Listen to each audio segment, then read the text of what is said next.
شوہر اپنی بیوی کے کمرے میں داخل ہوا جس نے ابھی ابھی ایک بیٹی کو جنم دیا تھا۔ اس نے بیٹی کو اس سے بری نظر سے دیکھا، پھر اپنی تکی ہوئی بیوی کی طرف مڑ کر کہا، تمہیں طلاق دیتا ہوں۔ پھر جلدی سے پیٹ موڑی اور کمرے سے نکلنے لگا۔ کمرہ چھوڑنے سے پہلے اس نے اپنی بیوی کو کہا کہ وہ شام سے پہلے اس کے گھر سے نکل جائے، پھر دروازہ بند کیا اور چلا گیا۔ بیوی زور زور سے رونے لگی اور اس کی ماں بھاگتی ہوئی آئی۔ حیران تھی کہ داماد اتنی جلدی کیوں چلا گیا۔ ماں نے آ کر دیکھا کہ بیٹی شدت سے رو رہی ہے۔ کیا ہوا؟ بیٹی نے اپنی ماں کی طرف دیکھا اور مکمل طور پر ٹوٹ چکی تھی۔ اس نے مجھے اس لیے طلاق دی کہ میں نے بیٹی کو جنم دیا ہے۔ ماں نے اپنے گال پر ہاتھ مارا اور سمجھ نہیں پا رہی تھی کہ بیٹی کو کیسے تسلی دے یا اپنی دکھ پر ماتم کرے۔ بیٹی نے روتے ہوئے مزید کہا، اس نے مجھے اپنے گھر سے جانے کا حکم دیا ہے۔ یہ ایک صدمے اور حسرت کا لمحہ تھا۔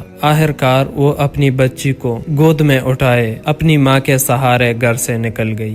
جانے سے پہلے اس نے اپنی شاندار زندگی کے صرف 9 مہینے گزارے۔ اس گھر کو ایک آخری نظر سے دیکھا۔ نیچے پہنچتے ہی جب وہ گھر کے دروازے پر پہنچی تو اس کی ساس سیڑھیوں پر کھڑی تھی اور اس کا مذاق اڑا رہی تھی۔ اس دن سے اس نے ہر روز اللہ کا نام لیا اور اپنی بیٹی کو پالنے میں زندگی گزار دی، جو ایک زندہ باپ کے باوجود یتیم ہو چکی تھی۔ دوسری طرف شوہر نے جلد ہی ایک اور عورت سے شادی کر لی جس نے اسے بیٹے دیے، لیکن وہ کبھی خوش نہ ہو سکا، جیسے کہ اللہ اسے اس کی بیٹی اور پہلی بیوی کے ساتھ کیے گئے ظلم کی سزا دے رہا ہو۔ ہر دفعہ جب اس کا بیٹا پیدا ہوتا وہ مردہ ہوتا، اور ایک دن بیٹے کی موت کے صدمے میں اس کی دوسری بیوی کا بھی انتقال ہو گیا۔ دوسری بیوی نے بھی ایک حادثے کے بعد شوہر کو چھوڑ دیا اور قانونی طور پر طلاق لے کر چلی گئی۔ جب وہ بستر پر مفلوج تھا، دن، مہینے اور سال گزرتے گئے۔ ہر دن اس کے لیے دردناک یادوں کے ساتھ بھرا ہوا تھا، یہاں تک کہ ایک دن اسے گاؤں کے ایک لڑکے نے دارالامان میں چھوڑ دیا، جو ملک کے دارالحکومت میں واقع تھا۔ شاید وہاں اسے کچھ آرام ملے اور وہ اپنے ماضی کے دکھوں کو بھول سکے۔ جمعہ کے دن دارالامان کے تمام رہائشی خود کو تیار کر رہے تھے، کیونکہ اس دن ان کی ڈاکٹر عائشہ، ایک پاکستانی نفسیاتی ڈاکٹر، ان سے ملنے آ رہی تھی۔ وہ ایک نفسیاتی ڈاکٹر تھی جو ہر ہفتے آ کر ان کی خیریت معلوم کرتی تھی اور ان کی جذباتی صحت میں بہتری لانے میں مدد کرتی تھی۔ وہ ہمیشہ خوش شکل مسکراتے ہوئے چہرے کے ساتھ آتی۔